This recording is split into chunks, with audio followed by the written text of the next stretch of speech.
Pernah kepikiran nggak, kenapa ya kita bisa ketawa ngakak pas nonton karakter favorit kita gagal total?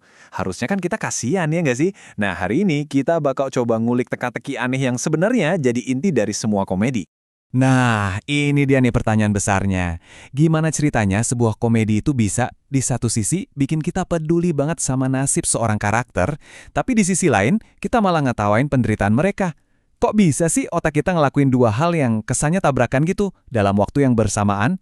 Yuk, kita bedah bareng-bareng. Oke, kita mulai dari bagian pertama, paradoks utama komedi.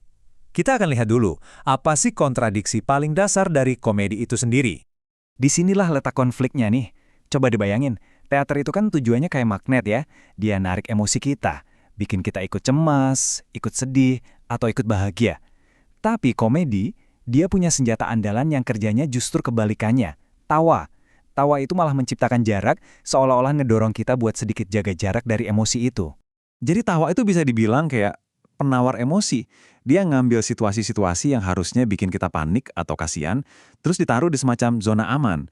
Jadinya kita bisa ngelihat kejadian itu, bisa mikirin, tapi tanpa harus ikutan kebawa perasaan atau tenggelam di dalamnya.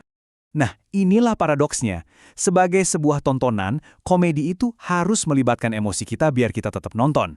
Tapi sebagai sebuah komedi, dia juga harus pakai tawa buat melepaskan emosi kita. Jadi kayak tarik ulur gitu, di waktu yang bersamaan. Terus gimana caranya ini bisa berhasil coba? Oke, sekarang kita masuk ke bagian kedua. Keterlibatan versus keterlepasan. Kita coba lihat asumsi-asumsi yang bikin masalah ini jadi makin bingungin. Jadi ada 3 asumsi dasar nih yang kalau digabungin kesannya bikin kerjaan penulis komedi itu mustahil. Pertama, komedi itu tujuannya bikin ketawa. Kedua, sebuah pertunjukan itu harus bisa melibatkan emosi penonton. Dan yang ketiga, tawa itu justru mencegah atau bahkan membunuh emosi. Nah loh, kalau tiga-tiganya benar, gimana caranya bikin komedi yang bagus? Kayak gak mungkin kan? Tapi tunggu dulu. Paradoks ini jadi makin aneh lagi waktu kita sadar kalau ternyata nggak semua komedi itu lucu. Loh, kok bisa? Nah, ini yang bikin teka-tekinya jadi makin dalam. Sekarang kita masuk ke bagian 3, sisi gelap komedi. Kita coba intip apa sih yang sebenarnya ada di balik tawa, atau bahkan di saat tawa itu nggak ada. Coba deh, kita ambil contoh penulis drama kayak Chekhov. Atau mungkin biar lebih gampang, bayangin komedi-komedi canggung zaman sekarang. Kita nontonnya mungkin nggak sampai ketawa terbahak-bahak kan, tapi tuh tetap komedi. Kenapa? Karena mereka jago banget menciptakan jarak. Karakter-karakternya ngobrol tapi nggak nyambung. Mereka punya keinginan tapi nggak pernah tercapai. Hidup mereka jadi terasa absurd dan sia-sia. Nah, kutipan dari Paul Woodruff ini ngejelasin semuanya dengan pas banget. Dia bilang, komedi itu bisa bawa kita ke tempat yang nggak bisa dijangkau sama tragedi. Ke sudut pandang, di mana hidup manusia itu kelihatan nggak punya arti, sampai ke tepi keputusasaan. Jadi kalau tragedi itu bikin penderitaan kita terasa agung dan bermakna, komedi justru bisa nunjukin sisi sebaliknya. Gimana kalau semua ini nggak ada artinya sama sekali? Cukup kelam ya? Jadi intinya adalah bahkan di komedi yang nggak pakai tawa, tujuannya tetap sama, keterlepasan atau menciptakan jarak. Dan ini justru bikin paradoksnya makin kuat. Pertanyaannya jadi makin mendesak nih. Kalau tujuan utamanya adalah bikin kita sebagai penonton merasa jauh dan nggak terlibat secara emosional, ngapain kita masih mau duduk nonton sampai habis? Oke, para filsuf punya istilah nih buat ngejelasin ini. Namanya perasaan terarah. Gampangnya gini, waktu kita nonton film horor, kita kan ngerasa takut ya, tapi kita nggak lari keluar dari bioskop. Waktu kita nonton drama, kita ngerasa kasihan sama karakternya, tapi kita nggak naik ke panggung buat nolongin dia. Nah, itu dia. Perasaan itu nyata, tapi dia nggak punya komponen penting, dorongan untuk bertindak. Ini adalah emosi versi aman yang kita rasakan di teater. Tapi, nah ini dia poin krusialnya. Tawa itu ternyata adalah penawar bahkan untuk perasaan terarah yang aman ini. Artinya, tawa itu bisa ngancurin satu-satunya hal yang bikin kita nempel sama ceritanya.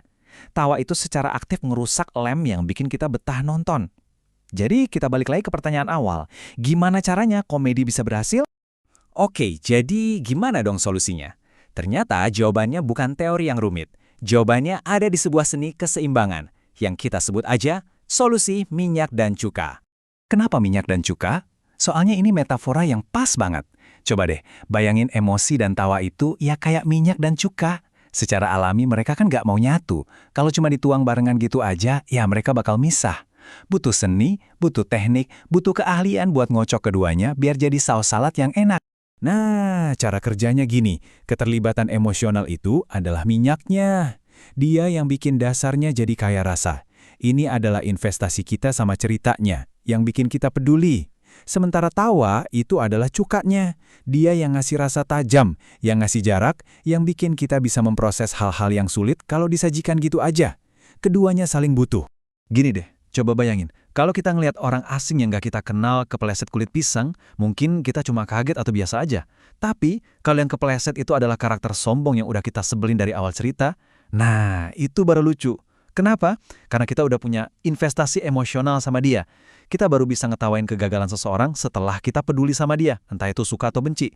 Jadi, emosi itu yang nyiapin panggung buat tawa. Contoh klasiknya ada di drama Molière, The Misanthrope, di mana kita ngetawain pahlawannya yang jujurnya kebangetan, tapi kita juga dukung dia. Atau, contoh yang lebih modern deh, Michael Scott dari serial The Office. Kita ketawa ngakak ngelihat betapa konyol dan seringkali nyebelinnya dia. Tapi di saat yang sama, drama ini juga nunjukin sisi rapuhnya dia, yang bikin kita jadi peduli dan kasihan sama dia. Nah, itulah seninya, menyeimbangkan antara tawa dan rasa peduli. Jadi inilah kunci jawabannya. Komedi yang hebat itu ternyata nggak berusaha buat menyelesaikan paradoks ini. Sebaliknya, mereka justru merangkulnya. Ketegangan antara peduli dan jaga jarak, antara emosi dan tawa, itu bukanlah sebuah masalah yang harus dipecahkan. Justru, itulah mesin yang bikin keseluruhan komedi jadi hidup dan berhasil. Jadi, mungkin bisa kita simpulkan begini. Apakah komedi itu pada dasarnya adalah seni untuk menyeimbangkan rasa peduli kita dengan semacam ketidakpedulian yang juga kita butuhkan? Sebuah pelajaran tentang cara mengelola emosi, tertawa di tengah kesulitan yang mungkin sangat kita perlukan, bukan cuma saat nonton, tapi juga di kehidupan kita sehari-hari.